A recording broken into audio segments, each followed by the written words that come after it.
ಇನ್ನು ಮಡಿಕೇರಿಯಲ್ಲಿ ವಿಪರೀತವಾದ ಮಳೆ ಬೀಳ್ತಾ ಇರೋದ್ರಿಂದ ಶಾಲಾ ಕಾಂಪೌಂಡ್ ಒಂದು ಕುಸಿದಿದೆ ಅಂತಕ್ಕಂಥ ಮಾಹಿತಿ ಬರ್ತಾ ಇದೆ.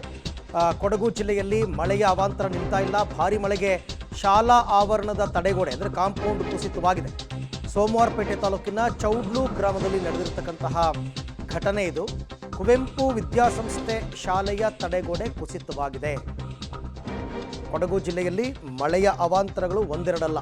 ಹಾಗೆ ನೋಡಕ್ಕೆ ಹೋದರೆ ಈಗ ನೋಡಿ, ಅದು ನಿರಂತರವಾಗಿ ಮಳೆ ಬಿದ್ದು ಬಿದ್ದು ಬಿದ್ದು ಬಿದ್ದು ನೆಲ ಎಲ್ಲ ತುಂಬ ಶೀತ ಏರ್ಬಿಟ್ಟಿರುತ್ತೆ. ಅಂಥದ್ರಲ್ಲಿ ಕೆಲವು ಕಳಪೆ ಕಾಮಗಾರಿ ಕಾಂಪೌಂಡ್ಗಳು ಅದು ಇದು ಏನಾದರೂ ಇದ್ದರೆ ಅದು ಕುಸಿತವಾಗುತ್ತೆ. ಇಲ್ಲಿ ನೋಡಿ ಕಂಪ್ಲೀಟಾಗಿ ಆ ಶಾಲೆಯ ತಡೆಗೋಡೆ ಕುಸಿತವಾಗಿರೋದನ್ನ ಗಮನಿಸ್ತಾ ಇದ್ದೀರಾ. ಇದು ತಡರಾತ್ರಿಯಲ್ಲೋ ಬೆಳಗಿನ ಜಾವದಲ್ಲೋ ಆಗಿರುವಂಥದ್ದು. ಸ್ಕೂಲ್ ನಡಿಬೇಕಾದ್ರೆ ಆಗಿದ್ದಿದ್ರೆ ಸ್ವಲ್ಪ ಅನಾಹುತ ಆಗ್ತಾ ಇತ್ತು. ಬಟ್ ಕಂಪ್ಲೀಟ್ ಕುಸಿದು ಹೋಗಿದೆ. ಕುವೆಂಪು ವಿದ್ಯಾಸಂಸ್ಥೆ ಅಂತ ಇದು ಸ್ಕೂಲು. ಆ ಸ್ಕೂಲ್ನ ಕಾಂಪೌಂಡ್ ಕುಸಿದು ಹೋಗಿದೆ ಸೋಮವಾರಪೇಟೆನಲ್ಲಿ, ಆ ತಡೆಗೋಡೆ.